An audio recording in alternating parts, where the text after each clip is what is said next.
Welcome to the Explainer. So, have you ever set a massive financial goal, looked way down at the finish line, and just immediately felt totally overwhelmed? Well, today we're looking at why that first big savings goal is literally, both mathematically and psychologically, the absolute hardest hurdle you will ever face on your financial journey. We're calling it the $5,000 momentum wall. And hey, by the end of this, you're going to know exactly how to break right through it to build your own self-sustaining wealth machine. Look, I know you've felt this before. You make the disciplined choice, you tuck away that first $100 a month, and then you eagerly check your bank balance. And, well, it feels like it barely moved, right? It is incredibly frustrating to put in all that hard work and make those daily sacrifices when the needle just isn't jumping. It honestly feels like you're throwing pebbles into the ocean and expecting a tidal wave.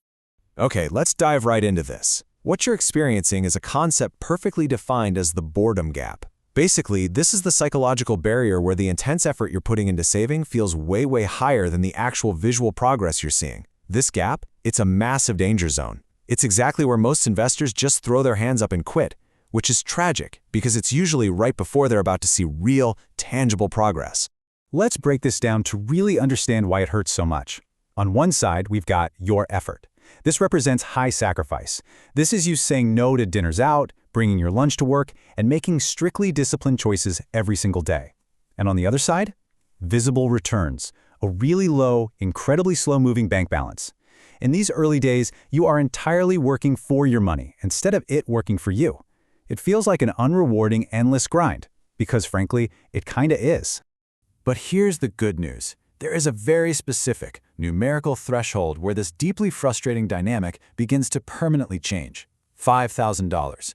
Now, I know, it might sound a bit arbitrary at first glance, but this isn't just a random number. This is the exact milestone where the math fundamentally flips in your favor, and that heavy psychological burden finally begins to lift. As this quote brilliantly captures, in the beginning, you are doing 100% of the heavy lifting. Let's say you decide to start investing $100 every month. That first $1,000 is built entirely on your own sweat and effort. The market is not really helping you out yet. Your returns are literally pennies. We're just slogging through what we call the grueling invisible phase, where your work is massive but the rewards are completely out of sight. Section 1. The pivot point. Unlocking ghost math.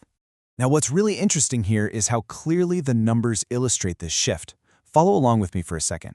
If you have a $500 balance and you get a solid 10% market return, you make $50. Hey, that's cool, but let's be real, it's not life-changing. But look at the next line. At a $5,000 balance, that exact same 10% move makes you $500. Suddenly, the market's growth in a single year equals 5 entire months of your hard-earned $100 contributions. That right there is ghost math kicking in. The market is literally handing you months of free time. So the absolutely crucial point here is that crossing that $5,000 wall means your entire perspective fundamentally shifts. Before $5,000, your portfolio was basically a piggy bank, just a static place holding your cash. But after $5,000, it becomes a partner. Your money is finally pulling its own weight and generating its own significant returns. It's standing right there working with you side by side. Section 2. The construction mindset. Building the foundation without burning out. Okay, the absolute first rule here is you have to avoid raw sacrifice. I see so many people get highly motivated. They try to force an extreme 50% savings rate right out of the gate. They hit a wall within 3 months, and then they just quit entirely. Listen, you cannot starve your way to wealth. We really need to focus on sustainable financial growth.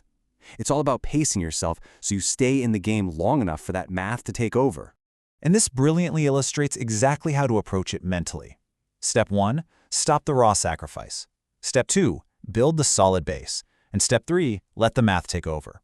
You really need to treat that first $5,000 like a major construction project. You are laying the foundation of a building.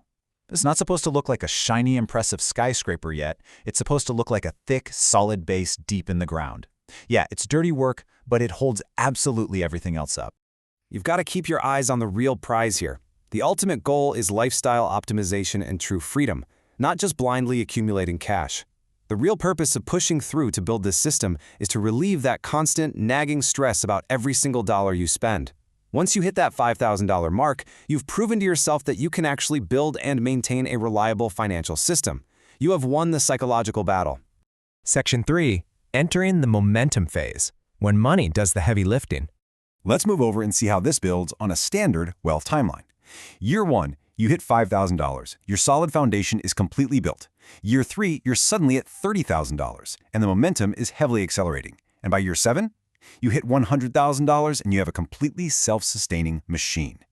Hitting these massive later milestones actually feels so much easier than saving that first $5,000. Why? Because your money is doing so much of the heavy lifting for you through compound interest and those accelerating returns. Seriously, if you're currently grinding toward that first $5,000, do not stop. You are in the hardest part right now, but you are so much closer to the breakthrough than you think. Let the math motivate you. Now, I want to leave you with a quick question to think about. What's the biggest hurdle you're facing right now while trying to hit your first big savings goal? Is it the boredom gap, or is it something else entirely? Think about it, drop your experience in the comments, and let's keep building your wealth machine together.